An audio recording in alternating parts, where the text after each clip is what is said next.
सभी भक्तों का स्वागत है। श्रीमद् भागवतम में हम लोग आज तीसरे स्कंद के 8वें अध्याय के 26 से 27 श्लोक को पढ़ेंगे। हम लोगों ने 25 में क्या पढ़ा था? भगवान विष्णु को ब्रह्मा जी ने देखा तो उनके साइज के बारे में बताया गया था 25वें श्लोकों में। आयाम तो विस्तरः स्वमाना देहे न लोकत्रय संग्रहेण विचित्र दिव्यांभरणाशुकानां कृतश्रियापाश्रित वेश देहम। आयामतः लंबाई में, विस्तरतः चौड़ाई से, स्वमान देहेन लोकत्रय संग्रहेण अपने देह के परिमाण से वे तीनों लोकों के संग्रह मतलब भूर्भुवः स्व तीनों का परिमाण जितना होगा उतना उसके बराबर थे। और विचित्र विचित्र और दिव्य अर्थात अलौकिक आभरण अर्थात आभूषण अंशु का नाम मतलब वस्त्रों से वह आभूषित थे। कृतश्रिया और वह अपने वस्त्रों की शोभा को बढ़ा रहे थे। फिर भी अपाश्रित वेश देह, फिर भी उन्होंने ऐसे दिव्य वस्त्रों और अलंकार से युक्त वेश को स्वीकार करने वाले देह को भगवान ब्रह्मा प्रकट किया हुआ, तो जिसको ब्रह्मा जी ने देखा। अब आगे भगवान का वर्णन करते हुए मैत्रेय मुनि कहते हैं, मेरे पीछे बोलिए, भगवान ने अपने एक चरण को दिखाया। पुंसां स्वकामाय विविक्त मार्गैर अभ्यर्चतां कामदुघांघ्रिपद्मम्। पुंसां स्वकामाय विविक्त मार्गैर अभ्यर्चतां कामदुघांघ्रिपद्मम्। प्रदर्शयन्तं कृपया नखेन्दु मयूख भिन्नांगुलिचारुपत्रम्। प्रदर्शयन्तं कृपया नखेन्दु मयूख भिन्नांगुलिचारुपत्रम्। पुंसां स्वकामाय विविक्त मार्गैर अभ्यर्चतां कामदुघांघ्रिपद्मम्। पुंसां स्वकामाय विविक्त मार्गैर अभ्यर्चतां कामदुघांघ्रिपद्मम्। प्रदर्शयन्तं कृपया नखेन्दु मयूख भिन्नांगुलिचारुपत्रम्। प्रदर्शयन्तं कृपया नखेन्दु मयूख भिन्नांगुलिचारुपत्रम्। आवाज कम आ रही है, आवाज तो कम नहीं आनी चाहिए। एक मिनट, अब ये आवाज ठीक है? I think should be okay.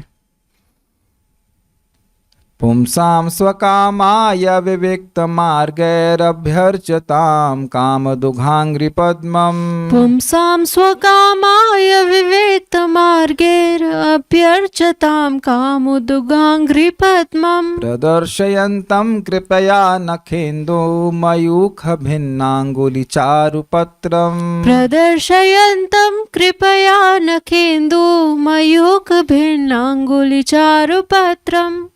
पुंसां स्वकामाय विविक्त मार्गैर अभ्यर्चतां कामदुघांघ्रिपद्मम्। पुंसां स्वकामाय विविक्त मार्गैरभ्यर्चतां कामदुघांघ्रिपद्मम्। प्रदर्शयन्तं कृपया नखेन्दु मयूख भिन्नांगुलिचारुपत्रम्। प्रदर्शयन्तं कृपया नखेन्दु मयूख भिन्नांगुलिचारुपत्रम्। भगवान ने अपने चरण कमलों को उठाकर दिखलाया। उनके चरण कमल समस्त भौतिक कल्मश से रहित भक्तिमय सेवा द्वारा प्राप्त होने वाले समस्त वरों के स्रोत हैं। ऐसे वर उन लोगों के लिए होते हैं जो उनकी पूजा शुद्ध भक्ति भाव में करते हैं। उनके पांव तथा हाथ के चंद्रमा सदृश नाखूनों से निकलने वाली दिव्य किरणों की प्रभा यानी छटा फूल की पंखुड़ियों जैसी प्रतीत हो रही थी।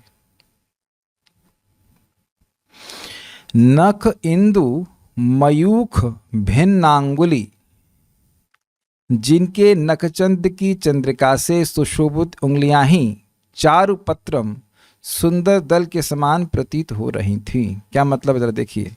नख मतलब नाखून, इंदु मतलब चंद्रमा, मयूख मतलब किरणें और भिन्न मतलब भिन्न, अलग अलग, और अंगुलियां। तो भगवान के, प्रभुपाद ने अनुवाद किया है, भगवान के चरणों से और भगवान के हाथ, चरण को पकड़ने वाले, पहले तो चरणों के जो नाखून थे वो कैसे चमचमा रहे थे, चंद्रमा के समान। तो उसकी जो चांदनी थी यानी मयूख, उससे जो भगवान की पैरों की उंगलियां हैं वह सुंदर सुंदर कमल के पत्रों के समान लग रही थी। चारु पत्र, जैसे खिला हुआ कमल है तो उसके पत्ते अलग अलग होते हैं कि नहीं, तो भगवान के जो उंगलियां हैं वह, उनके उंगलियों पे जो नाखून है वह चंद्रमा के समान चमक रहे हैं, और वह चंद्रमा की जो प्रकाश है उससे जो उंगलियां हैं वह कमल के पत्र के समान दिख रही हैं।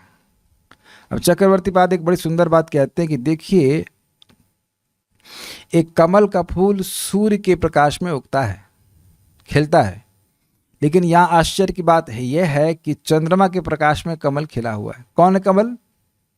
भगवान की उंगलियां। और प्रकाश क्या, चंद्रमा क्या है? भगवान के नाखून जो हैं वह है चंद्रमा के समान, उनसे जो प्रकाश प्रकाशित हो रहा है।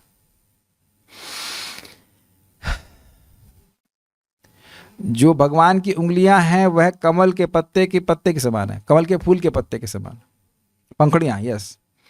चारु मतलब सुंदर, और पत्र मतलब पत्र, और जो भगवान के नाखून हैं उनके पाँव में वह चंद्रमा के समान है जो प्रकाश बिखेर रहे हैं, ऐसा कहते हैं।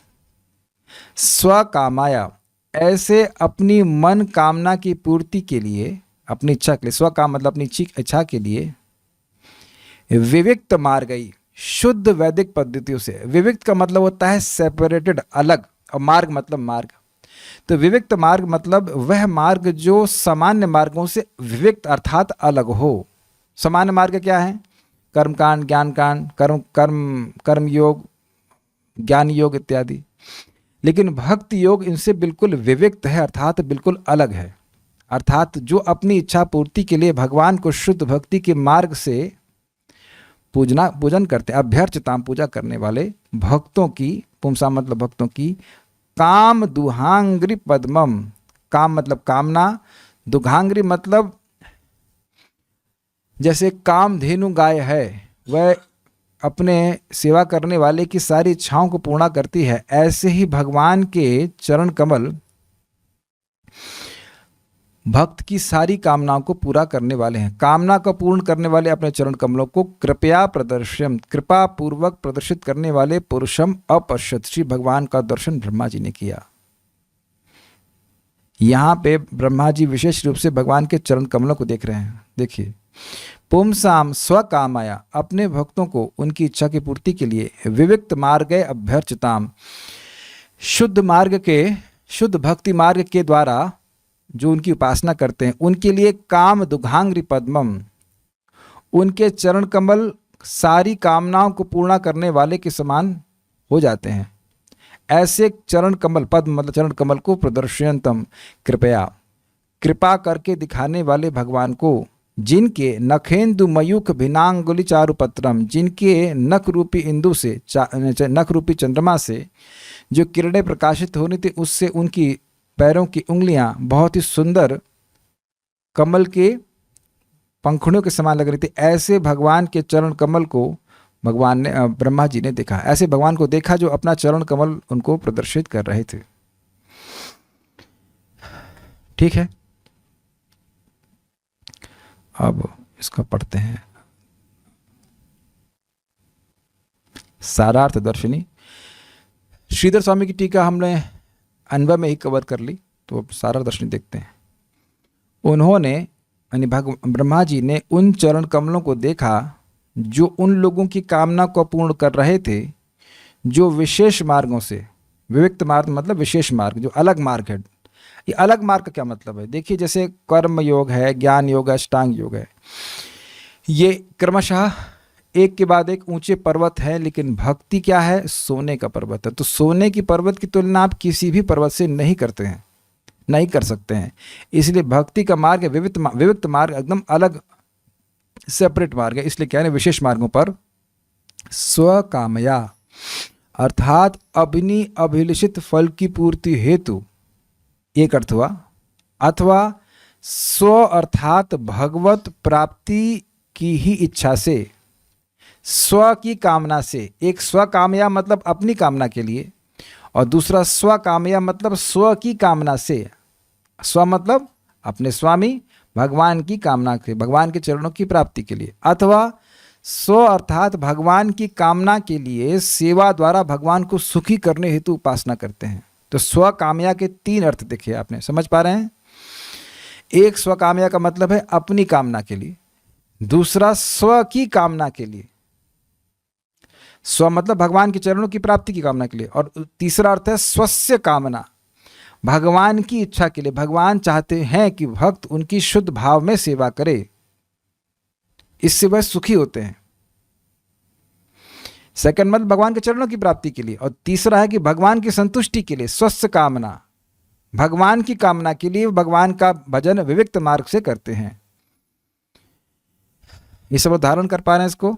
एक है स्वकामया का अर्थ कि अपनी इच्छा की पूर्ति के लिए, दूसरा है, अभी अपनी इच्छा का मतलब भी समझ लेना चाहिए कि अपनी इच्छा का मतलब यहाँ पे भौतिक इच्छा नहीं है, नहीं तो विविक्त मार्ग होता नहीं।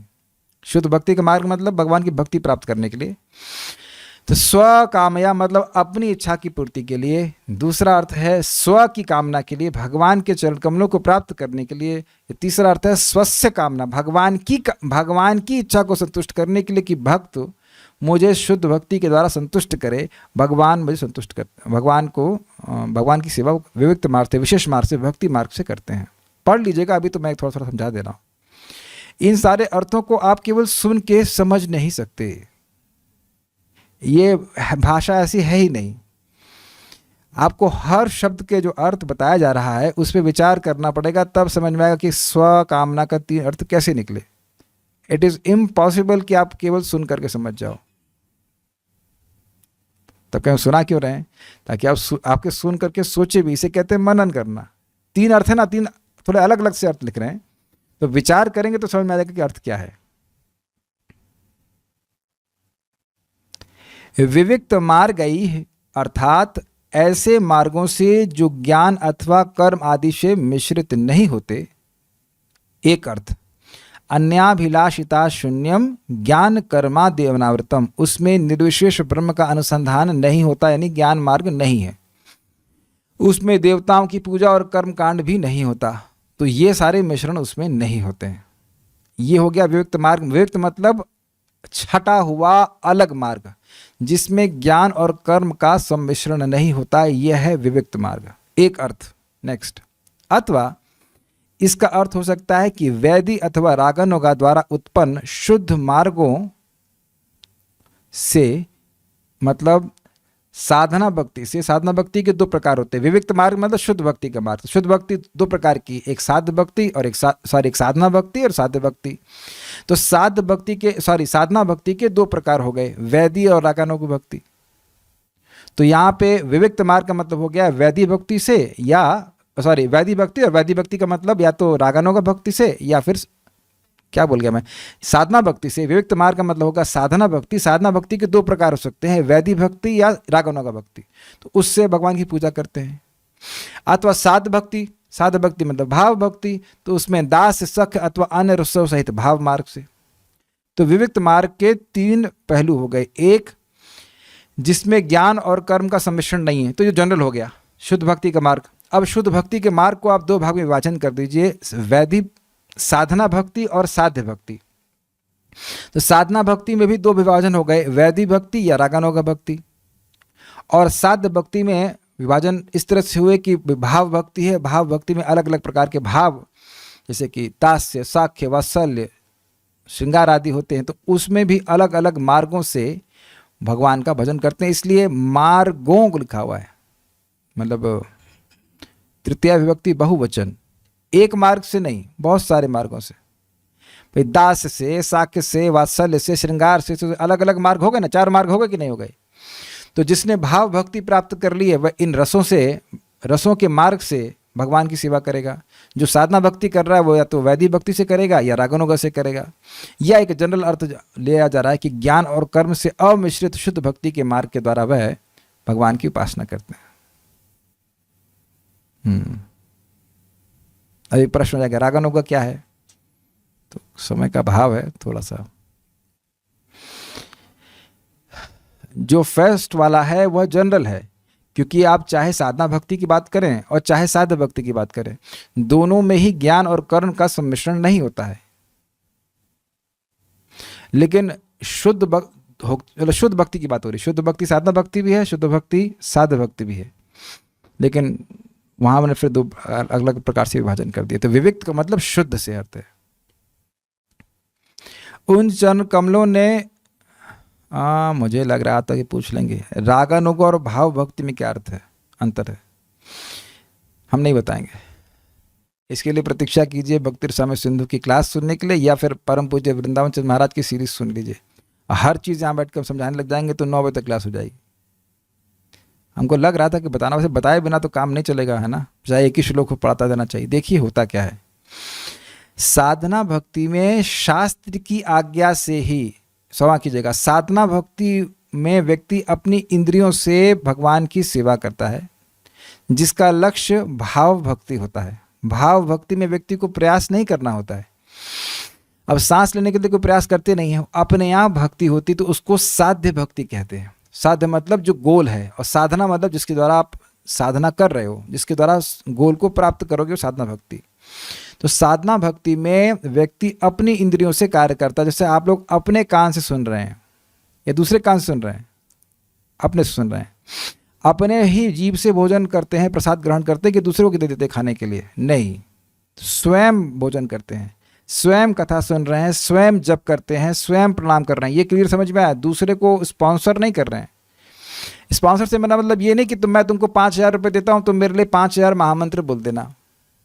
Does not work. आप किसी के लिए माला स्पॉन्सर करें वो एक अलग बात है, उसके भजन आपको लाभ मिलेगा, लेकिन हम ये कहें कि मेरे लिए माला कर दो, मेरे लिए अनुष्ठान कर दो, तुम मेरे लिए 20,000 रुपये दे रहा हूँ, तो मेरे लिए 20 दिन 16 माला कर देना, तो अब आप कहें कि उससे हमारी भक्ति बढ़ेगी, तो ऐसा नहीं कर सकते। साधना भक्ति में व्यक्ति को स्वयं भक्ति करनी होती। कृति साध्येत भवे साध्या भावा सा साधना, कृति साध्येत भवे साध्या भावा सा साधना विधा नित्य सिद्धस्य भावस्य प्राकट्यम इति साध्यतः।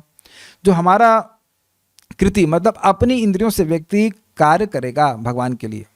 ऋषिकेना ऋषिकेश सेवनम भक्ति रुचते, अपनी इंद्रियों से वह भगवान ऋषिकेश जो इंद्रियों के स्वामी है उनकी भी सेवा करता है, उसे भक्ति कहते हैं। अपनी इंद्रियों पे अंडरलाइन कर रहा हूँ, हाईलाइट कर रहा हूँ, बोल्ड कर रहा हूँ, अपनी इंद्रियों से। क्लियर हो गया? साधना भक्ति आपको अपनी इंद्रियों से करनी पड़ती है, ये क्लियर समझ लीजिए।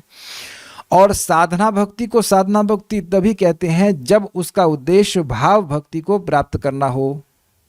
अगर स्वर्ग जाना, मोक्ष प्राप्त करना, स्वास्थ्य लाभ करना या कोई और भी इच्छा है तो उसको भक्ति तो कह सकते हैं, लेकिन साधना भक्ति नहीं कहेंगे।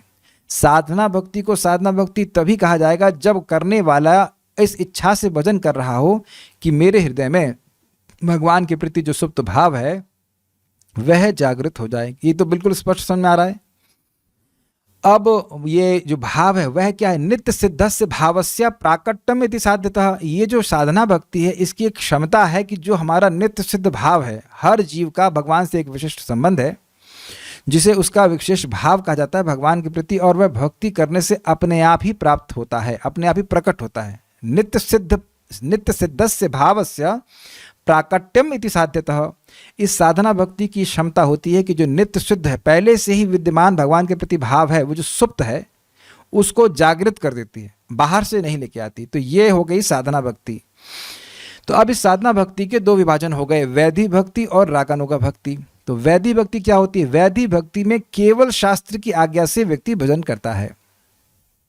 श्रोतव्य कीर्तितव्यश्च ध्येय पूजश्च नित्यदा। जब परीक्षित महाराज ने पूछा कि जो हमेशा ही मरणशील व्यक्ति है उसे क्या सुनना चाहिए, क्या बोलना चाहिए, क्या स्मरण करना चाहिए और किसकी पूजा करनी चाहिए, ये 4 प्रश्न थे प्रथम स्कंद के आखिरी अध्याय में। अब अंत में देख लेना, जो सुखदेव गोस्वामी आते हैं।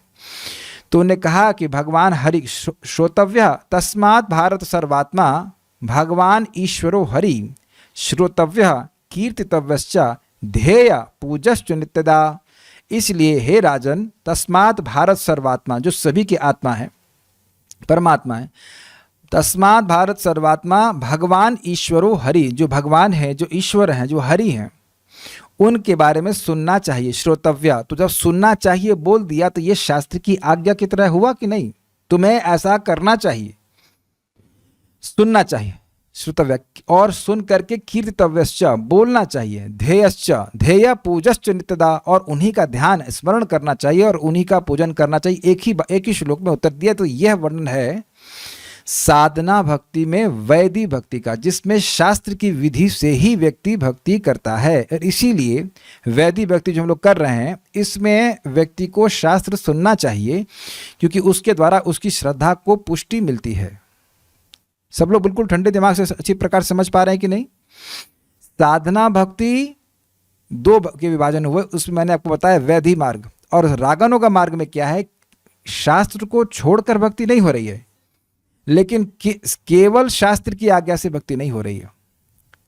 जो गोलोक के पार्षद हैं, जैसे कि माता यशोदा या गोपियां या भगवान के ग्वाल बाल, इन्हें रागात्मिक भक्त कहते हैं। इनका स्वरूप ही, इनकी भक्ति का स्वरूप ही राग स्वरूप है। मतलब वह किसी शास्त्र के बंधन में रह के कृष्ण की प्रेम, इससे प्रेम नहीं कर रहे हैं, सहज उनका प्रेम भगवान के प्रति है और वह भगवान को भगवान नहीं मानते हैं, वो अपना प्रेमी मानते हैं। तो अब ये जो लोग रागानुग हैं, अर्थात जो रागात्मिक भक्त हैं, उनके अनुगत होकर भक्ति करते हैं, करते वो भी साधना भक्ति हैं, लेकिन उनके अनुगत होकर जब भक्ति की जाती है तब उसको रागानुगा भक्ति कहते हैं। वह भाव भक्ति नहीं है, वह साधना भक्ति ही है, लेकिन वह केवल शास्त्र के अनुसार नहीं चल रहा है। ठीक है, अच्छा ये तो हो गया। अब भाव भक्ति क्या है? भाव भक्ति में व्यक्ति साधना नहीं कर रहा है, उसके लिए सहज हो गई है, अपने आप भक्ति होने लगती है, और वही भाव भक्ति आगे जाकर के भगवान की प्रेमा भक्ति के रूप में परिणत हो जाती है। तो गोल और साधन का अंतर है, ये बात है। अब इतना तो हमने शॉर्ट में बताया। अब रेफरेंस किसका मांग रहे हैं? अब भाई देखिए, ये रेफरेंस उसका मांग रहे हैं जो हम पढ़ा चुके हैं। दूसरे स्कंद में ढूंढ लेना आप, वेदाबेस आपने इंस्टॉल किया होगा तो वहाँ उसमें है, दूसरे स्कंद में तस्मात् श्लोक को ढूंढ लीजिएगा। तस्मात् भारत सर्वात्मा, सारे नंबर तो याद नहीं रखा हूँ मैं, कौन सा श्लोक कौन से नंबर का है। श्लोक याद रह गया, ये क्या कम बड़ी बात है। श्लोक याद रह गया, अब नंबर भी याद करके बताएं आपको, अभी इतना पारंगत नहीं हुए, ढूंढ लीजिएगा। तो ये सब बातें हमने बताया आपको इस प्रकार से, तो आप समझ सकते हैं कि कोई भी एक पॉइंट पे आप देखेंगे तो हर भक्त तो अलग अलग भक्ति के स्टेज पे है। कोई साधना भक्ति के स्टेज पे है, कोई साध भक्ति के स्टेज पे, तो दोनों ही लोग तो भगवान के भजन कर रहे हैं ना। तो ये विविक्त मार्ग शुद्ध भक्ति का मार्ग है, तो उसमें सब लोग अलग अलग स्टेज से भक्ति, अलग अलग स्तर से भगवान की शुद्ध भक्ति के द्वारा सेवा कर रहे हैं, यह कहते हैं। ठीक है, उन चरण कमलों ने उचित रूप से परिचर्या करने वालों के काम दुघम अर्थात मनोरथ को पूर्ण किया। काम दुघम का मतलब होता है, जैसे एक जगह है काम दुघम मही, पृथ्वी सबकी कामनाओं को पूर्ण करने वाली गाय के समान थी। तो काम दुघम का मतलब है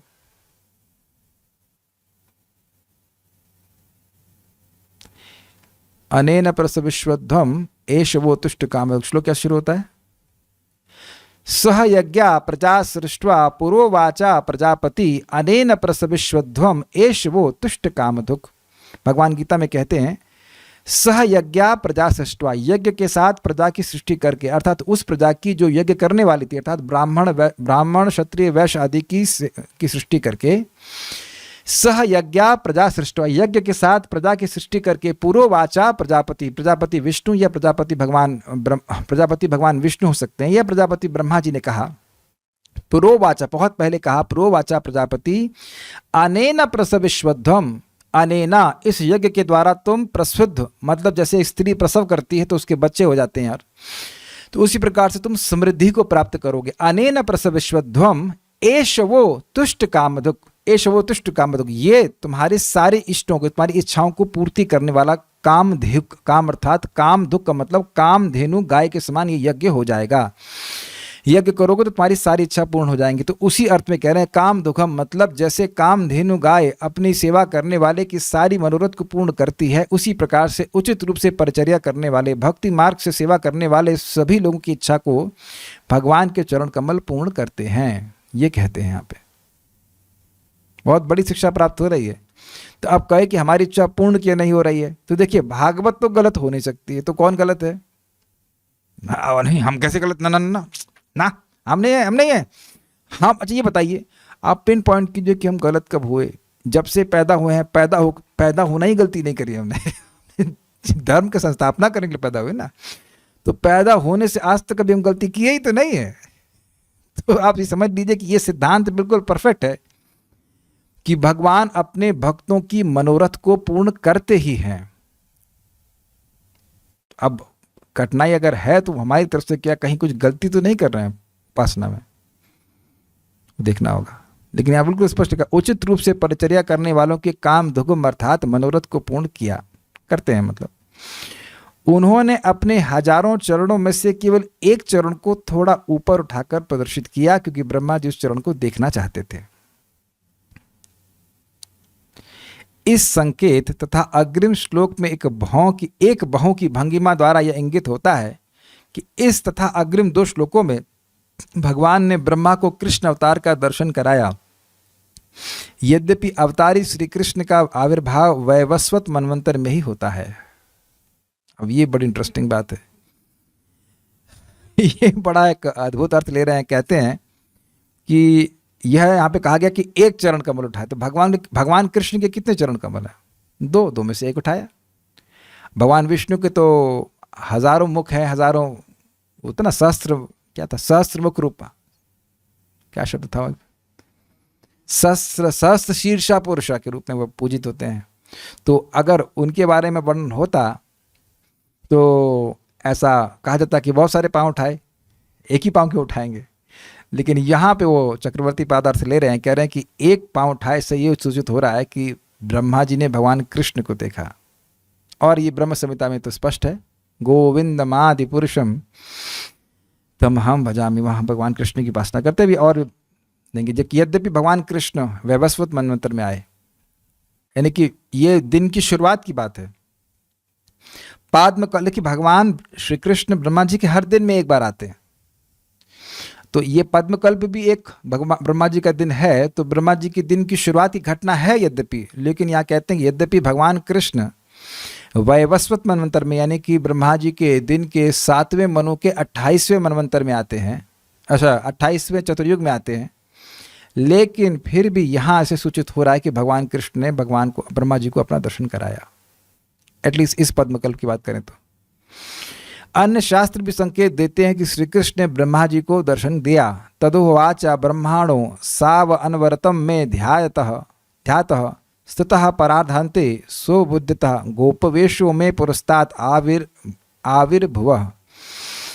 अपने जीवन का पूर्वार्ध व्यतीत करने के पश्चात जब रात्रि समाप्त हुई, तब मैंने भगवान का ध्यान किया तथा उनकी स्तुति की, जो कि मेरे समक्ष ग्वाल बाल के वेश में प्रकट हुए।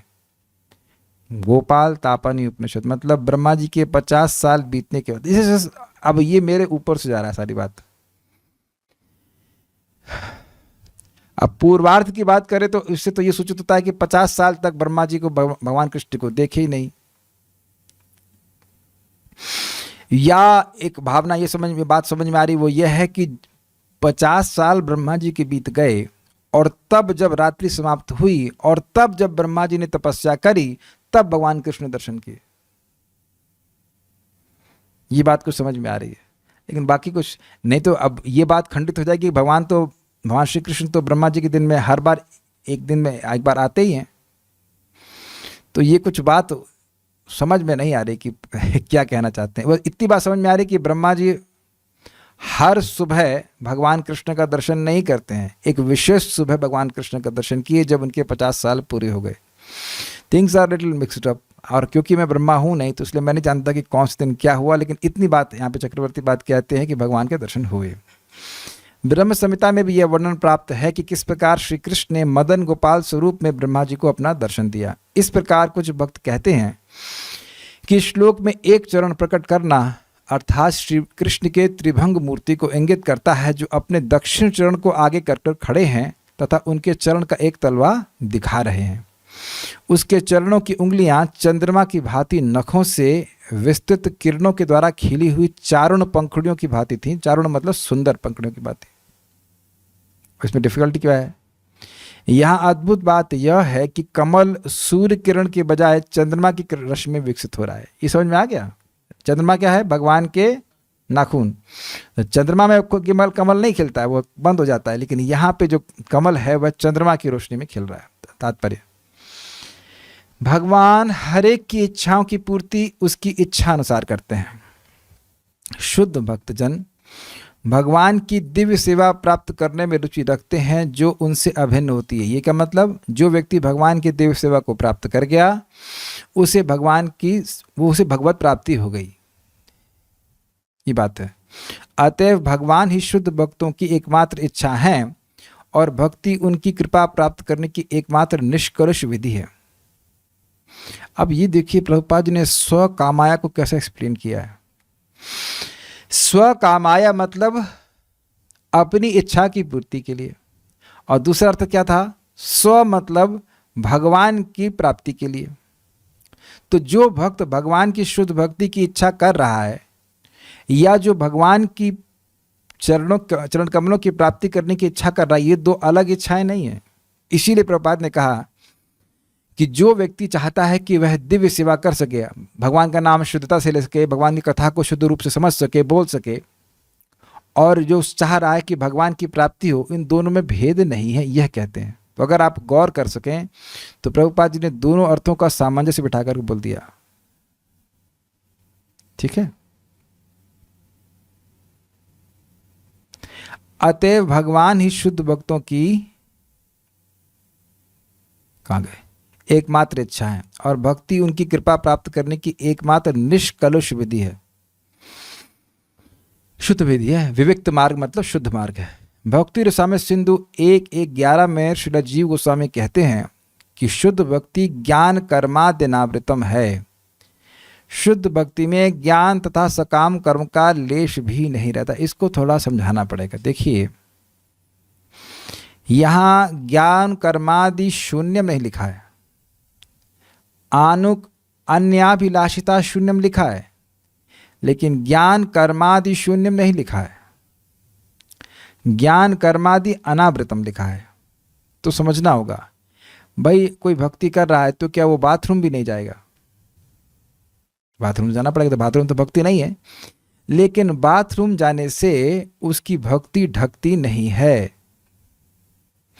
लेकिन अगर कोई सोचे, बहुत ध्यान से सुनिए, कि मैं कर्म कांड कर रहा हूं और उससे मेरी भक्ति बढ़ेगी, तो अब कर्म ने हमारी भक्ति को ढक लिया। या मैं डरूं कि मैं कर्म कांड नहीं कर रहा हूं, इससे मुझे पाप लगेगा, मेरी भक्ति का ह्रास होगा, तो यह भी कर्म का आवरण हो गया भक्ति कर ऊपर। क्योंकि भक्ति किसी भी कर्म से प्रकट नहीं होती। जब प्रकट नहीं होती तो ढक कैसे सकती है, या उसका ह्रास कैसे हो सकता है? क्या ये सब लोग समझ पा रहे हैं? बहुत सूक्ष्म बात है, इतना आसान नहीं होता है इसको समझना। लोग सोचते हैं कि हम भगवान का भजन कर रहे हैं, अच्छा अब क्या कहते हैं वो, नवरात्रि आ गई तो दुर्गा जी का व्रत नहीं करेंगे तो हमारे को पाप लगेगा। या अगर कोई सोचने लग जाए कि दुर्गा जी की पूजा करेंगे तो हमें भक्ति बढ़ जाएगी, तो ये दोनों ही भक्ति पे ढकाव हो जाएगा, आवरण हो जाएगा। बहुत सूक्ष्म बात है। और इसमें एक और इंटरेस्टिंग बात है, यहां पे कर्म आदि का मतलब योग आदि भी होगा। इसमें कर्म शून्यम क्यों नहीं कह रहे हैं? मान लीजिए कोई भक्त हैं और अच्छे भक्त हैं, शुद्ध भक्त हैं, लेकिन अब वो घर में हैं और परिवार का प्रेशर हो रहा है, वहाँ दुर्गा पूजा हो रही है, शिव जी की पूजा हो रही है, किसी की पूजा हो रही है, और वहाँ उनको क्या कहते हैं, उसको फॉर्मेलिटी को क्या कहेंगे हिंदी में, औपचारिक रूप से खड़ा होना पड़ रहा है। तो क्योंकि उनकी श्रद्धा नहीं है उस पूजा में, तो उनकी भक्ति उस पूजा में सम्मिलित होने से ढकेगी नहीं। क्यों? क्योंकि भगवत गीता में भगवान कहते हैं कि अश्रद्धा से कोई यज्ञ किया जाता है तो उसका फल नहीं मिलता है। तो क्योंकि यद्यपि भक्त वहां खड़ा है, लेकिन इसका अर्थ यह नहीं कि उसकी श्रद्धा वहां पे है। जैसे मैं इंडोनेशिया में गया था तो भक्तों ने एक कॉलेज में कार्यक्रम करने में, मतलब क्लास देने के लिए बोला, तो वहाँ इंडोनेशिया का वो क्या होता है वो कंट्री सॉन्ग क्या बोलते हैं उसे, नेशनल एंथम गाने लगे, तो जब सब लोग खड़े हो गए तो मैं भी खड़ा हो गया। वहाँ मेरा बैठा रहना तो खराब लगता ना देखने में, लेकिन मेरा ना तो मुझे उस एंथम में कोई विश्वास था और ना ही कुछ मतलब है। तो ऐसा नहीं कि उसमें हम खड़े हो गए तो उससे हमारी भक्ति का ह्रास हो गया, हम सोच रहे हैं कि एंथम गाने से हमारी भक्ति बढ़ जाए, ऐसा हम नहीं सोच रहे थे कि मेरी कोई उस एंथम में श्रद्धा नहीं है। Is it sinking in? ये बहुत इंपॉर्टेंट है, क्योंकि कभी कभी भक्त लोग घबरा जाते हैं कि हमारे घर में पूजा हो रही है, हमें जबरदस्ती कर रहे हैं कि बैठो आओ, हम क्या करें। अगर आप वहाँ बैठ भी गए, मान लो नहीं जाते हैं तो झगड़ा हो जाएगा, अगर आप बैठ भी गए तो उससे आपकी भक्ति का ह्रास नहीं होने वाला है, क्योंकि आप उस पर श्रद्धा नहीं रख रहे हो। It's a very very amazing point. बड़ा मन करता है कि इसको पढ़ाया जाए, और भगवान ने चाहा तो उसको पढ़ाएंगे भी, देखते हैं अगर भगवान। बहुत इंटरेस्टिंग है ये। 17 साल के बाद भी एक भक्त हमको पूछ रहे थे ये क्या है इसका मतलब, क्या कर्म से आवृत न होना, आवृत मतलब ढकना नहीं, और ज्ञान से आवृत होने का क्या मतलब है। व्यक्ति भक्ति कर रहा है लेकिन क्या सोचने लग जाए कि भाई आध्यात्मिक प्रगति के लिए मुझे कुछ निर्विशेष ब्रह्म का भी ध्यान करना होगा, उसका अनुसंधान, उसकी रिसर्च करनी होगी, तो उसको कहा जाएगा ज्ञान का आवरण। श्रीमद् भागवतम सुनते हैं तो उससे क्या ज्ञान नहीं हो रहा है, लेकिन ये ज्ञान तो हमारी भक्ति, ये तो भक्ति है ना, ये तो भक्ति को बढ़ाने वाला ज्ञान है। लेकिन जो ऐसा ज्ञान है जिसमें वो व्यक्ति सोचे कि निर्विशेष ब्रह्म क्या है, ब्रह्म ज्योति क्या है, ब्रह्म क्या नहीं है, क्या नहीं क्या है, यह सब ज्ञान हमारी भक्ति को पुष्ट नहीं करता है। तो ऐसा अगर कोई सोचने लग जाए कि हम ज्ञान का अनुशीलन करेंगे वह भी जरूरी है भक्ति के लिए, तो फिर वह आवरण हो जाता है, उससे भक्ति कुंठित हो जाती है। उम्मीद है कि आप बातों को समझ रहे होंगे। या इस तरह की बातें सुनना कि हम भगवान बन सकते हैं या हमें और भगवान में कोई भेद नहीं इत्यादि, ये सब बातें सुनने से भी भक्ति का ह्रास हो जाता है। तो हमने आपको थोड़ी थोड़ी बात वहाँ की बताई, इसका अर्थ क्या होता है ज्ञान कर्मादिनाव्रतम का। ऐसी भक्ति शुद्ध भक्त को उच्चतम फल अर्थात पूर्ण पुरुषोत्तम भगवान कृष्ण का प्रत्यक्ष सानिध्य दिलाने में समर्थ है। तो अब इसका मतलब क्या, कैसे करें ऐसी भक्ति? बहुत सिंपल है। जब भी भक्ति करे तो अपनी इंटेंशन क्लियर रखे। इंटेंशन यह है कि समझे कि वह जीवात्मा है, भगवान का अंश है, और वह सुखी तभी होगा जब उसे भगवान की शुद्ध भक्ति प्राप्त हो जाएगी। क्लियर? बहुत इजी शब्दों में बता रहा हूं, बहुत इजी है भी। मैं कृष्ण का हूं, कृष्ण का प्रेम मेरे हृदय में सुप्त है, मैं उस प्रेम को जागृत करने के लिए, या कह लीजिए अपने हृदय को शुद्ध करने के लिए, ताकि मेरा जो सहज प्रेम है वो जागृत हो जाए, इसलिए भक्ति कर रहा हूं। It's so simple. भाई देखिए, जैसे आप इस जगत में दवा खाते हैं तो पता रहता है ना दवा किस चीज के लिए खा रहे हैं। जब बुखार होता है तो जुकाम की दवा तो नहीं खाते हैं। तो अब जब दवा खा रहे होते हैं तो इंटेंशन क्लियर होता है कि हम किस लिए खा रहे हैं। Is it okay? It's not that easy also. ये टेस्टिंग सुबह जब में होगी। मुझे बताना कितने लोग आप वाकई सोच करके जप करते हुए और सब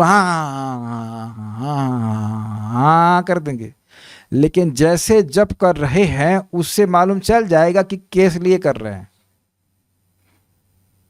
आप में से पता नहीं कितने लोगों ने कंपटीशन निकाला है या कंपटीशन की तैयारी करी है, तो उस समय बड़ा क्लियर रहता है कि मैं पढ़ क्यों रहा हूँ। एक एक चीज़ पढ़ते हैं ताकि मेरा कंपटीशन निकल जाए। शायद आप इस बात को स्वीकार करेंगे। इंटेंशन बड़ी क्लियर होती क्यों कर रहे हैं यहाँ पे। It is very clear. Very clear means crystal clear. कोई है यहाँ पे जो कंपटीशन की तैयारी वारी की हो, कभी कोई और कंपटीशन निकाला हो? सब लोग यहाँ पे, यहाँ सब लोग वो हैं, क्या कहते हैं, निर्मत्सर निर्मत्सर है। सब लोग को लाभ कर, हमें कोई दिक्कत है। तो आप समझ रहे हैं कि जो भी कंपटीशन निकाले हैं या तैयारी कर रहे हैं क्रिस्टल क्लियर। मान लो कोई नीट या एमबीबीएस की तैयारी कर रहा है तो कभी वो शेक्सपियर की नॉवल नहीं पढ़ेगा। रिया माता जी, पढ़ी थी आप शेक्सपियर की नॉवल? काय को पढ़ेंगे भाई, एमबीबीएस में तो आएगा नहीं, एग्जाम में तो आएगा नहीं। लाइक दैट एकदम क्लियर है कि हम यह क्यों कर रहे हैं। तो ये बहुत महत्व पड़ जाता है। एक व्यक्ति भागवत कथा करे, उसकी फोटो हमको दिखाए, कहे अच्छी भीड़ इकट्ठी हुई है। तो मैं कुछ बोला नहीं, मैंने कहा भीड़ इकट्ठी के लिए आप कथा कर रहे थे? सी, यानी कि इंटेंशन तो कोई एटलीस्ट भक्ति प्राप्त करना तो नहीं था। नहीं तो ऐसा क्यों बोलते हैं, फोटो दिखाना और कहते हैं कि भीड़ इकट्ठी हो रही थी। बहुत सारी बातें इस पर आ जाएंगी, लेकिन जितना व्यक्ति सुनेगा उसको समझ में आने लग जाएगा धीरे धीरे करके कि भाई हम भक्ति कर क्यों रहे हैं। और इसको समझ में आने में बहुत टाइम लगता है। ये मेरे एक बार बोल देने से क्लियर नहीं समझ में आता है। बहुत बार तो हम रूटीन वे में करते हैं, हरे कृष्ण हरे कृष्ण हरे, हाँ ठीक है 5:30 हो गया, हरे कृष्ण हरे 7:30 हो गया, फिर Hare Krishna Hare. We can be doing it mechanically, maybe all life, पूरा जीवन ऐसा कर सकते हैं। फुटबॉल में जो बॉल लेके जा रहा होता है वो पिकनिक मनाने के लिए नहीं जा रहा होता, उसका गोल है कि उस बॉल को जाके हमको पोस्ट में डालना है ना। फिर रिपीट कर रहा हूं, साधना भक्ति वही उसी भक्ति को साधना भक्ति कहते हैं जिसका उद्देश्य भाव भक्ति प्राप्त करना है। बाकी जो कुछ भी कह रहे हैं उसको भक्ति कह सकते हैं, लेकिन साधना भक्ति नहीं कह सकते। सवय पुंसाम परो धर्मो यतो भक्ति रधोक्षजे अहेतुकी अप्रतिहता ये नात्मा सुप्रसिद्धि। वही पर धर्म है, वही साधना भक्ति है जिसका उद्देश्य एक दिन भगवान के चरणों में अहेतुकी भक्ति प्राप्त करना हो। बड़ी इंटरेस्टिंग बात है, और इंटरेस्टिंग बात है कि हमारा हृदय हर प्रकार के दूषण से भी दूषित क्यों ना हो, लेकिन श्रवण करके हम भगवान की भक्ति को प्राप्त करने की इच्छा का इंजेक्शन ले सकते हैं। और इसी को भगवान ने 9.30 में कहा, अपि चेत सुदुराचारो भजते माम अनन्य भाग साधुरेव समंतव्य सम्यक व्यवस्थितो हि सः। कोई भक्त है जो भगवान का अनन्य भाव से भजन कर रहा है ताकि एक दिन भगवान की भक्ति प्राप्त हो जाए, तो बाह्य रूप से उसके दुराचार उपस्थित भी क्यों ना हो, फिर भी साधु मानना चाहिए, साधु ही मानना चाहिए, क्योंकि उसका व्यवस्था यानी कि उसका जो संकल्प है वो बिल्कुल परफेक्ट है। और हो सकता है कि बहुत सदाचरण वाला व्यक्ति हो, लेकिन उसका भगवान की भक्ति को ही प्राप्त करने का कोई भी संकल्प ना हो। ठीक है, मुझे लग रहा है कि बहुत सारी बातें डिटेल में चली गई हैं, लेकिन जब आप गीता को पढ़ते हैं, भागवत को पढ़ते हैं, तो बहुत सारे कंसेप्ट आप जो सीखते हैं वह उनको समझ करके तात्पर्य को समझेंगे तो बहुत अच्छा लगता है। मुझे लग रहा था कि मुझे यहाँ पे कुछ समझाना ही पड़ेगा, इसलिए मैंने प्रयास किया कुछ समझाने का। यहाँ ज्ञान और सकाम कर्म का लेश भी नहीं रहता, उसको समझाने का प्रयास किया मैंने। तो ऐसी भक्ति, जब इस प्रकार से व्यक्ति भक्ति करता है तो वह भगवान के चरण कमलों को प्राप्त कराने में समर्थ बनाती है। ये कहते हैं गोपाल तापनी उपनिषद के अनुसार भगवान ने अपने चरण कमल की कई हजार पंखुड़ियों में से एक का दर्शन कराया। कहा गया है, ब्राह्मणों सावनवर्तम में ध्यातः स्ततः परार्धन्ते सोबुद्धता गोपवेशो में पुरस्तात् आविर्बभूव। लाखों वर्ष तक तपस्या करते रहने पर ब्रह्मा जी गोपबाल वेशधारी श्री कृष्ण के रूप में भगवान के दिव्य स्वरूप को समझ पाए। इस तरह उन्होंने अपने अनुभवों को ब्रह्म संहिता में सुप्रसिद्ध स्तुति गोविंदमादि पुरुषम तमहम भजामि में अंकित किया है। अब हम 15 मिनट में तो कोर नहीं पाएंगे, इसको कल ही देखेंगे। कुछ प्रश्न किसी भक्त का है तो देखते हैं। प्रेम भक्ति और रागानुगा भक्ति सेम है? नहीं नहीं नहीं, मुझे लगा था इस पर कंफ्यूजन हो जाएगा। देखिए फिर रिपीट कर रहा हूं, साधना भक्ति के दो विभाजन हो गए, वैधि भक्ति और रागानुगा भक्ति। वैधि भक्ति केवल शास्त्र आज्ञा से होती है और रागानुगा भक्ति शास्त्र आज्ञा छोड़कर नहीं होती है, लेकिन केवल शास्त्र की आज्ञा से नहीं, अपितु गोलोक के कोई पार्षद होते हैं जिनके प्रति आकर्षण एक भक्त का होता है, तो उनके भाव का अनुगत्य करके वह भगवान का भक्ति करता है। जैसे प्रभुपाद जी आप लोग पढ़ सकते हैं कृष्णा बुक में दामोदर लीला, कौन सा है अध्याय मैं भूल रहा हूँ, 8वां अध्याय है ना, 10th कैंटो का 8वां अध्याय। तो उसमें कृष्ण बुक में समझाते हैं कि सुखदेव गोस्वामी जी माता यशोदा का सौंदर्य का वर्णन कर रहे हैं जब वो मक्खन निकाल रही हैं कृष्ण के लिए। तो जो उन्नत भक्त हैं वह माता यशोदा पर ध्यान करते हैं कि कैसे वात्सल्य भाव में वह भगवान श्री कृष्ण की सेवा कर रही हैं। लेकिन देखिए अनर्थ निवृत्ति से पहले तो हम कोई रागानुगा का मतलब ही नहीं बनता है। अगर हम सोचें कि I think I am a Gopi, I think I am this, I am that, तो फिर यह सहजिया हो जाता है। लेकिन सिद्धांत आपको मतलब डेफिनेशन बता रहा हूं मैं, ये बात है। रागानुगा भक्ति का इंजेक्शन नहीं लगता। एक माता जी शायद कहाँ से थी, फरीदाबाद से थी, नाम भूल गया मैं, तो वो मैसेज करने कुछ दिन तो क्लास में फिर बोले कि प्रभु जी हमें कुछ संस्था के लोग बोल रहे हैं, इस्कॉन के नहीं थे वो, भास्कॉन के बाहर के थे, कि 3 महीने हो गए और तुमको रागानुगा भक्ति के बारे में नहीं बताया। 3 महीने फिर मैंने परम पूज्य वृंदावन चंद्र महाराज से पूछा, मैंने महाराज ये माता जी का डाउट है कि उन्हें लोग कह रहे हैं कि इस्कॉन में आपको वैदिक भक्ति बता रहे हैं, 3 महीना हो गया आपको ज्वाइन किए हुए, आपको रागानुगा के बारे में नहीं बताया।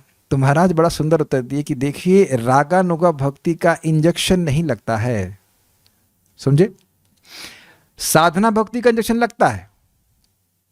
श्रद्धा जो है भगवान में श्रद्धा तो हमारी होती नहीं है, तो भक्तों से सुन करके कान से इंजेक्शन पड़ता है कथा का, तो उससे विश्वास हो जाता है कि भाई हम जप करेंगे, तपस्या करेंगे, भगवान की भक्ति करेंगे। लेकिन रागा नुगा की प्रीचिंग नहीं की जा सकती है।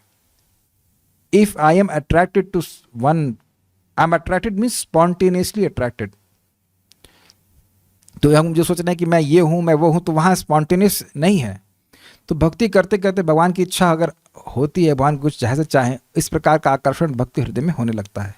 और उसका मतलब होता है कि वो भगवान की विशिष्ट लीलाओं के प्रति आकर्षित होता है। मैं खाली बोल रहा हूँ, करना किसी कुछ नहीं। सारी लीलाएं सुनो अभी, तो अब तीसरा, चौथा, पांचवा, छठवां, सातवां, आठवां, नवां स्कंद सुनो। अभी सीधे मत कुछ जाना वहाँ पे कि ये लीला मुझे गोपियों की लीला अच्छी लग रही है या मुझे इनकी लीला अच्छी लग रही है। उन सभी लीलाओं को सुनना होता है धीरे धीरे करके। ये सब अपने आप होगा, बाहर से बोलने की जरूरत नहीं, सिद्धांत सुन लेना चाहिए। और प्रेमा भक्ति, तो देखिए प्रेमा भक्ति तो साध्य भक्ति है, ये बात आती है। ये साधना भक्ति कौन है? भगवान से इच्छा पूर्ति होने के पास पछतावा क्यों होता है? देखिए, हर इच्छा पूर्ति के बाद पछतावा नहीं होता है। अगर आपने शुद्ध भक्ति की प्रार्थना करी है और शुद्ध भक्ति मिलती है तो पछतावा होगा?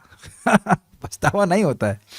जब भगवान के पास जाकर के कोई व्यक्ति भौतिक मांगता है और जब उससे भक्ति की मिल जाती है कालांतर में, तब वह सोचता है कि मैं कितना मूर्ख था, भगवान से कितनी व्यर्थ की चीज मांग रहा था। देखिए, यही बात होगी, से प्राइम मिनिस्टर के पास जाए, कहे कि हमें जरा 2 किलो सेब की व्यवस्था कर दीजिए, तो अब ये बेवकूफ़ी होगी ना। जगत का कोई भी पदार्थ हमको सुखी कर भी नहीं सकता, जब है ही नहीं जगत के तो सुखी कैसे करेगा। तो जो व्यक्ति भगवान के पास जाता है, भगवान उसकी इच्छा पूर्ण करते हैं कि उसको बुद्धि भी देते हैं, ताकि उसको समझ में आ जाता है कि अरे ये तो मैं व्यर्थ की चीज़ भगवान के पास मांग रहा था। काचन विचिन्वन अपि दिव्य रत्नम स्वामिन कृतार्थोस्मि वरम न याचे। ध्रुव महाराज भगवान कहते हैं कि भगवान मैं तो कांच ढूंढ रहा था जो मेरे हाथ को ही काटते, है ना, लेकिन अपि दिव्य रत्न, फिर भी मुझे आप जैसा दिव्य रत्न प्राप्त हो गया। स्वामिन कृतार्थोस्मि वरम न याचे, मैं कृतार्थ हो गया, मैं वर नहीं चाहता। तो पछतावा जरूर हो रहा है उनको, इस अर्थ में कि इतनी सुंदर वस्तु है भगवान, उसको छोड़ के मैं क्या भौतिक चीज मांग रहा था। लेकिन सभी भक्त लोग भगवान की भजन भौतिक इच्छा से ही करते हो, ऐसा कोई जरूरी नहीं है। तीसरी कैटेगरी क्या थी? पता नहीं कौन सी कैटेगरी के बारे में बात कर रहे हैं आप। क्या कोई गुरु दीक्षा ना लिया हो और उसकी अचानक मौत हो जाती है तो क्या वह भगवत धाम जाएगा? देखिए, बड़ा अच्छा प्रश्न किया, ये बहुत अच्छा प्रश्न किया, आज भी ये चर्चा हो रही थी। आप सब लोगों की दीक्षा हो गई है। अरे भैया, ये तो बहुत नई बात बोल रहे हैं, ये मैं नहीं कह रहा हूँ। मालिनी माता जी श्रीला प्रभुपाद जी के शिष्य हैं और वो प्रवचन कर रही थी, वहीं बैठे हुए थे। तो उन्होंने कहा प्रभुपाद को, प्रभुपाद मेरी बेटी की दीक्षा कर दीजिए, दीक्षा दे दीजिए। तो प्रभुपाद ने कहा she is already initiated, Saraswati. फिर भी बाद में दीक्षा दिया हुआ, अगर जो भी हुआ। संप्रदाय की शिक्षाओं को स्वीकार करना ही वास्तविक दीक्षा है। और शिला अब अगर आप लोग जो इसने प्रश्न किया और भागे नहीं, तो आपको चैतन्य चरितामृत में दिखा दूंगा। प्रभुपाद स्पष्ट लिखते हैं कि offenceless chanting does not depend on formal initiation. अंग्रेजी समझते हैं? निरअपराधिक जप औपचारिक दीक्षा पर निर्भर नहीं करता। श्लोक है, दीक्षा पुरश्चर्या आदि अपेक्षा न करे, जिह्वा स्पर्शे आचंडाले सबक उद्धारे। दीक्षा आदि की अपेक्षा नहीं करता है, जीव से स्पर्श करने मात्र से चंडाल की भी वह भगवान का नाम उद्धार करता है। लेकिन आप ध्यान दीजिएगा, 6.2.9-10 की टीका में चक्रवर्ती पाद कहते हैं कि यदि कोई कहता है कि देखो अजामिल तो बिना दीक्षा के ही भगवान का नाम लेकर के वैकुंठ चला गया, तो मुझे दीक्षा की जरूरत ही नहीं, मुझे गुरु की जरूरत नहीं, तो अब वह तीसरा नाम अपराध कर रहा है, यानी गुरु अवज्ञा। तो जो व्यक्ति दीक्षा लेना ही नहीं चाहता, मतलब वो कोई गुरु स्वीकार नहीं करना चाहता है, ना शिक्षा गुरु ना दीक्षा गुरु, तो वह नाम अपराध कर रहा है। तो वह नाम जब करेगा तो उसको इस जन्म में नहीं अगले जन्म में गुरु मिलेंगे, ऐसा चक्रवर्ती बाबा स्पष्ट कहते हैं। लेकिन आप ध्यान दीजिएगा मैं क्या कह रहा हूं, अगर गलत समझे तो बहुत गुस्सा आएगा मुझे। मैंने ये नहीं कहा कि जिसको दीक्षा फॉर्मली मिली नहीं वो वैकुंठ नहीं जा पाएगा, क्योंकि इसका प्रमाण है। अजामिल के दीक्षा गुरु का नाम बताइए, नहीं बताया गया है। वो सुना नाम की महिमा क्या नाम से, विष्णुदूतों से, उनके शिक्षा गुरु कह लीजिए, और वह निकल लिया हरिद्वार, नाम जप किया, भगवान के पास चला गया। लेकिन समझने का प्रयास करें, उसके मन में ये भावना नहीं थी कि मुझे गुरु स्वीकार ही नहीं करना। अपितु शिक्षा गुरु कौन थे उसके? वैकुंठ के पार्षद उसके शिक्षा गुरु थे। उसने भगवान के नाम की महिमा को सुना वहाँ पे, क्लियर समझ में आ रहा है बात। लेकिन जो ये कहता है कि अरे कोई वैष्णव है ही नहीं भाई, कोई गुरु है ही नहीं, तो अब उसके मन में एक अपराध भाव है, तो इस कारण से उसकी प्रगति रुक जाएगी। तो आप थोड़ा समझ पा रहे हैं, बैलेंस कर पा रहे हैं। अगर आपकी इच्छा है दीक्षा लेने की, अब आज नहीं मिल रही है, कल नहीं मिल रही है, परसों नहीं मिली, लेकिन भगवान की इच्छा से मिल ही जाएगी। रघुनाथ प्राण प्रभु मिल गई कि नहीं मिल गई? हाँ मिल गई। मैंने दिलवाई? नहीं प्रभु जी, आपने तो उनको कोई हेल्प नहीं करी, आप कोई हेल्प नहीं करते हो, तो कैसे मिल गई? कैसे? परम पूज्य नवयोगेंद्र महाराज से दीक्षित है ना आप, कैसे मिल गए? शुद्ध भक्त का आश्रय कैसे मिला आपको? हम तो ब्लॉक कर रहे थे ना। ब्लॉक नहीं कर रहे थे, हमने कहा भाई हम हेल्प नहीं कर सकते हैं, आप करो, आप व्यवस्था कर लीजिए। एक और है ये एकांगी माता जी, आप तो ये तो सोती रहती, फिर नहीं, सॉरी नाम नहीं लेना चाहिए। अब तो हम हमारा काम सुहाने से, नींद से जगाने का था, लेकिन आपको मिल गई कि नहीं मिल गई? मिल गई, ठीक है, अच्छा रुक जाओ। और कौन कर? मोक्ष रूपाई शेयर नहीं है। हाँ ये क्या है माता जी, क्या नाम है इनका? भक्ति प्रदा माता जी, मैंने तो नहीं दिलवाई ना मैंने दी ना दिलवाई, लेकिन मिल गई कि नहीं मिल गई? सबको मिल जाती है। हम तो प्रयास ही नहीं कर रहे थे, क्योंकि हम परम पूज्य राधानाथ महाराज से लेना चाह रहे थे। हमने कहा ये तो जीवन में मिलने वाली नहीं है, लेकिन मिल गई। अब हम पूरी कहानी सुनाएंगे तो अपना एक स्टोरी हो जाएगी, लेकिन वो हो जाता है। भगवान इच्छा पूरी करते हैं आध्यात्मिक। लेकिन एक बात समझ लेना, कोई आपको इस तरह से बोले ना कि तुम ये नहीं करोगे तो तुम्हारी, वो नहीं करोगे तो तुम ये नहीं करोगे तो तुम्हें दीक्षा नहीं दिलवाएंगे, तो ऐसे व्यक्ति के द्वारा दीक्षा नहीं लेना। जैसे मुझे बोला गया था कि आप अमुक महाराज से दीक्षा ले लीजिए तो आपको अमेरिका जाने को मिलेगा। हमने कहा हमें नहीं जाना अमेरिका जाना था तो आईआईटी से अमेरिका पास होता है, वहीं से पहुंच जाता मैं, बहुत पास होता है, आपको पता है। Almost like having a visa, बहुत आसानी से मिलता है वीज़ा, बहुत आसानी से मिल जाता भाई साहब। तो जाना होता तो वहीं चले जाते आप। मैं अहंकार में ही बोल रहा हूँ, लेकिन वहाँ वो इंटरेस्टिंग नहीं, तो वहाँ क्या, वहाँ जाके क्या कर रहे हैं भाई? आहार निद्रा, इज इट नॉट? तो ये सब बातें हैं, इसलिए ये नहीं सोचना। लेकिन इच्छा होनी चाहिए कि हमें भगवान के, हमें सदगुरु प्राप्त हों, हमें दीक्षा गुरु भी प्राप्त हों। तो भगवान आपके हृदय में इच्छा को देख रहे हैं और भगवान व्यवस्था कर रहे हैं। एक बात पहले देख लें, हम तो भक्तों को सही में बोलते हैं 4-5 साल तो आपको जप करना चाहिए बढ़िया से 16 वाला।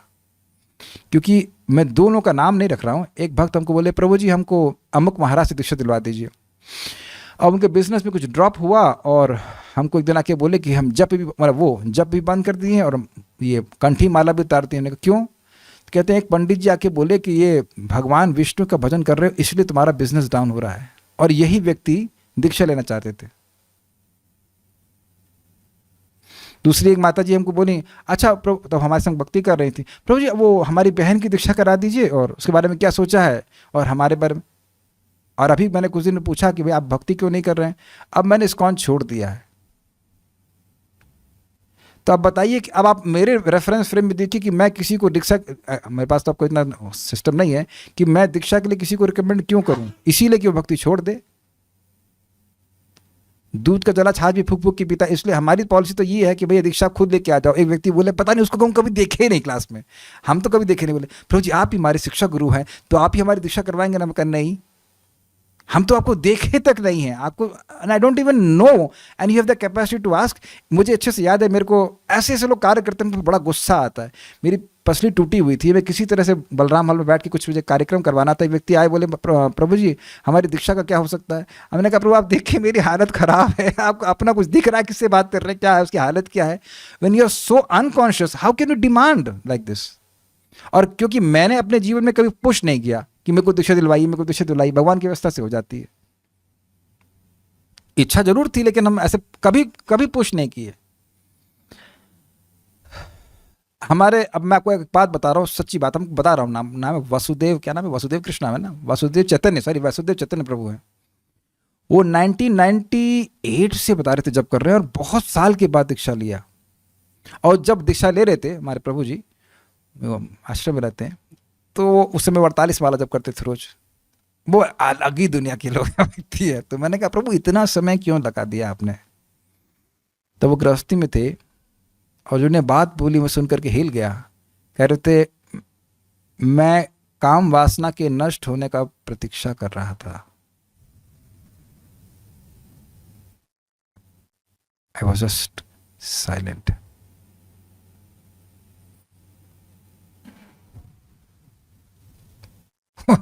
ऐसे लोग भी हैं तो इतना गंभीर है, सीरियस है। माधव प्रभु को भी हमने सुना है 25 साल पता नहीं कितने साल के बाद वो परम पूज्य सच्चिदानंद महाराज से दीक्षा लिए। जब हमारी दीक्षा हो रही थी तो हमने देखा एक माता जी की 22 साल के बाद दीक्षा हो रही थी। So now I am not saying anything, I am just telling the sincerity of devotees. तो वही परम पूज्य वृंदावन चंद्र महाराज के शब्द हैं कि तुम गुरु स्वीकार करना चाहते हो लेकिन शिष्यत्व आया है क्या, ये प्रश्न हमारे मन में आना चाहिए। क्या हम वाकई नियमों का पालन कर रहे हैं? तो अब अगर यह विचार हम कर लेना तो हम अपनी दीक्षा को खुद ही कैंसिल कर लेंगे। अब आपने प्रश्न कर लिया तो हम एकदम कड़ाकड़ बोलेंगे बिल्कुल। दीक्षा अप्लाई करने से पहले अगर अपनी ही रिकमेंडेशन मांग लें तो हम कहेंगे कि नहीं, हम खुद को ही रिकमेंडेशन दे के योग्य नहीं समझते हैं। और गुरु जी भी जानते हैं गुरु भी जानते हैं, फिर भी कृपा करके देते हैं। अमन ये सब टॉपिक आते रहते तो आज मौका मिला तो मैंने बोल दिया। 4.0 का मतलब 4.0 ही होता है ना, 3.5 3.75 तो नहीं होता है। तो भगवत धाम जाने का अब आपने प्रश्न, क्षमा कीजिएगा मैं थोड़ा कठोर बोल गया, लेकिन लोग सोचे ना कि कोई लॉलीपॉप तो है नहीं। जैसे एक माता जी ने बोला क्या 16 माला करना जरूरी है या दीक्षा के पहले 16 माला करना जरूरी है, दीक्षा के बाद 16 माला करना पाए तो दीक्षा फायदामंद है कि ना? तुम फिर योग्य ही नहीं ना, तो मतलब ही नहीं, तुमको पता ही नहीं कि दीक्षा का मतलब क्या है। What is the point of taking diksha? Means you want to go back to godhead.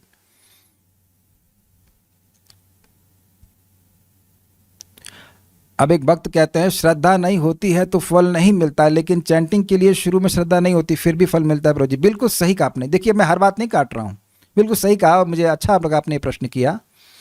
सामान्य धर्म कर्म पूजा होती उसमें श्रद्धा नहीं होती है तो फल नहीं मिलता है, लेकिन भगवान का नाम इतना अद्भुत है कि श्रद्धा नहीं होने पर भी फल मिलता है। अजामिल को तो नाम नारायण बोलने में कोई श्रद्धा नहीं थी, लेकिन स्पष्ट लिखा अयम ही कृत निर्वेशो जन्म कोट्य हंसामपि यद व्याजहार विवेशो नाम सस्तयन मरे। इसने निश्चित ही करोड़ों करोड़ों जन्मों का पाप का प्रायश्चित कर लिया है। कब? जब इसने अपने नारायण नाम पुकारा था अपने बच्चों को बुलाने के लिए। तो ये भगवान के नाम पर घटित नहीं होता, लेकिन श्रद्धा पूर्वक करेगा तब तो कितना लाभ होगा। रागानुगा भक्ति किस स्टेज पे किया जाता है? जिस स्टेज पर अभी आप हैं उस पर तो नहीं किया जाता है, तो आगे आप, और जिस स्टेज पे मैं हूं उस पर भी नहीं किया जाता है, तो अभी आप उस बारे में चिंता मत कीजिए। भगवान से भौतिक मांगने की इच्छा कैसे खत्म कर रहे हैं? शुरुआत से श्रवण करके, सुन करके। मैंने आपको कई बार एग्जाम्पल दिया है कि मैंने प्रपात ग्रंथ पढ़ रहा था, कोई प्रवचन उस समय नहीं सुन पाया था, कोई जानता ही नहीं था कि प्रवचन से कुछ चीज़ होती है। एंड आई वाज डिजायरिंग कि मेरे IIT में हो जाए, which was kind of useless desire. लेकिन भगवान से मैंने बोला भगवान आपको भौतिक नहीं मांगना चाहिए, क्योंकि मैंने पुस्तक पढ़ी थी जर्नी ऑफ सेल्फ डिस्कवरी। वहाँ पे प्रपात अपनी पुस्तकों में समझाते हैं कि भगवान को अप्रोच कैसे करना चाहिए। और आपके सामने दो चीज़ें, इच्छा भी है और सिद्धांत सुना है, तो वो उसका प्रभाव होगा। धीरे धीरे करके सिद्धांत सुनने से व्यक्ति की बुद्धि ठीक हो जाती है। नहीं, इन सब चीज़ों के लिए मुझे भगवान की भक्ति नहीं करनी चाहिए। और अगर इच्छा है तो भगवान से मांगी, भगवान इच्छा वो पूरी भी करेंगे और उसको फिर उसकी क्या कहते हैं यूजलेसनेस, उसकी निरर्थकता को भी प्रस्तुत कर देंगे। अब एक भक्त कहते हैं मतलब दीक्षा मिल रही है तो ठीक, नहीं कोई बात नहीं, भक्ति अच्छे से करनी चाहिए। जी हाँ, मतलब आप समझने का प्रयास कीजिए। जिसने संप्रदाय की शिक्षाओं को स्वीकार कर लिया है उसकी दीक्षा हो चुकी है। आप परम पूज्य भक्त राधा गोविंद महाराज की पुस्तक है हरि, उनकी पुस्तक नहीं, उनके लेक्चर को लिपिबद्ध किया गया है, हरि नाम दीक्षा। उसमें महाराज बिल्कुल स्पष्ट कहते हैं कि भाई लड़का है, तय होगा कि इस लड़की की शादी होगी, तो लड़की मानने लगती कि मेरे पति हैं। अब वो उसका समाजीकरण जो है उस दिन शादी वाले दिन हो जाता है कि नहीं? तो उसी प्रकार से जीव को समझा दिया कि कृष्ण मेरे तुम्हारे प्रभु हैं, तुम्हारे स्वामी हैं कृष्ण, वहीं उसकी दीक्षा हो गई। आप लोग कृपया, अगर जिनको डाउट हो, कृपया हरि नाम दीक्षा करके पुस्तक है, उसे प्रवचन दिए गए हैं, आप उसको सुन सकते हैं। कहाँ से? हरि कथा ग्रुप में है। उन लोग एक लाइन को अच्छे से पढ़े थे तो वहाँ बातें क्लियर हो जाती है। ये बात है। भाव भक्ति एवं प्रेम भक्ति एक ही है अथवा दोनों के ऊपर अलग अलग है? जैसे भाव स्तर के बाद प्रेम आता है। भाव के बाद प्रेम भक्ति प्राप्त होती है। क्या जिस प्रकार दीक्षित भक्त द्वारा नियम टूट जाने पर गुरु को कष्ट होता है, उसी प्रकार अच्छे से भक्ति करने पर गुरु को आनंद होता है? अच्छे से भक्ति करने में क्या गुरु को आनंद नहीं होता है? इस प्रश्न का कोई प्रसंगता है या जबरदस्ती प्रश्न करने के लिए किया जा रहा है? आप भक्तों को क्या इसमें निर्णय करते हैं? ये प्रश्न कोई मतलब का हुआ? अच्छे से भक्ति करेंगे तो गुरु को आनंद नहीं होगा? ऐसे मतलब टाइपिंग करने की, यहाँ पे टाइपिंग कंपटीशन हो रहा है कि जबरदस्ती प्रश्न करना है। अच्छे से भक्ति करोगे तो गुरु क्या चाहते हैं? खराब से भक्ति करो। धामवास करने के लिए क्या योग्यता होनी चाहिए? केवल इच्छा। यहां हम खुल के बोल सकते हैं। गोपाल तापनी उपनिषद में भगवान कहते हैं जो महापापी है, मेरे को बता रहे हैं, और जो महाशरणागत है, वो दोनों ही मेरे धाम में रहने के योग्य है। इसको हम खुल करके बोल सकते हैं क्योंकि हमने एकदम शास्त्र का प्रमाण है। गोपाल तापनी उपनिषद में कहते हैं जो महान पापी है, भगवान स्वयं कह रहे, जो महापापी है और जो पूर्ण शरणागत है और के बीच वाले सारे लोग, सभी लोग धाम में रह सकते हैं। तो कोई कहे कि नहीं रह सकता, ही नहीं सुना। अब कहे भाई पापी है तो बंदर बन जाओगे, तो ठीक है बंदर बनेंगे, तो बंदर की उम्र कौन सी बहुत ज़्यादा होती है? बंदर बन करके उसके बाद भगवान के पास चले जाएंगे। तो महाराज का उत्तर बड़ा सिंपल है, जैसे रह सके वैसे धाम में रहना चाहिए। ये महाराज के बीच में कोई प्रवचन किए थे, तो ऐसे रहना चाहिए। लेकिन हतोत्साहित नहीं चाहिए। देखिए एक सिंपल सी बात समझिए, भगवान आपके हृदय को भी देख रहे हैं। भगवान की भक्ति करते हैं, अनर्थ से जूझता है, सब कुछ करता है, वह अपने अनर्थों को पालना नहीं चाहता, उससे वो नष्ट करना चाहता है। That is his prayer every day and that is happening with every devotee almost who are on the anartha nivritti stage. ऐसा कहा जाता है कि यदि काउंसलर की कुछ बात नहीं सुनते हैं तो भक्ति में डेवलपमेंट नहीं होगा। वेल डिपेंड कि वो क्या काउंसलिंग कर रहे हैं। ये देखिए, ये इन सब चीज़ों में इफ एंड बट जरूर लग जाता है। काउंसलर क्या कर रहा है? अगर मान लीजिए काउंसलर रात में जब करता है पूरा, और आपको कहे कि आप भी सेवा मतलब जब छोड़ करके सेवा सोकॉल्ड करते रहो और ये करते रहो वो करते रहो, तो अब उसकी बात सुनने से प्रगति नहीं होगी। First instruction is to chant 16 rounds. तो ये काउंसलिंग मिलनी चाहिए। तो काउंसलर हो चाहे गुरु हो चाहे कोई भी हो, वो शास्त्र के अनुसार आज्ञा देना चाहिए। आप चेक करना चाहिए कि शास्त्र के अनुसार दे रहे कि कुछ और अपने मन से कह रहे हैं। तो वो बात है। अब किसको काउंसलर चुन रहे हैं, वो क्या बात बता रहा है, वो आप देखिए, विचार कर लीजिए। Okay, so stop now, it's already time. आप पारायण नहीं कर पाएंगे। श्रीमद् भागवतम की जय, श्रील प्रभुपाद की जय, निताई गौर प्रेमानंदे।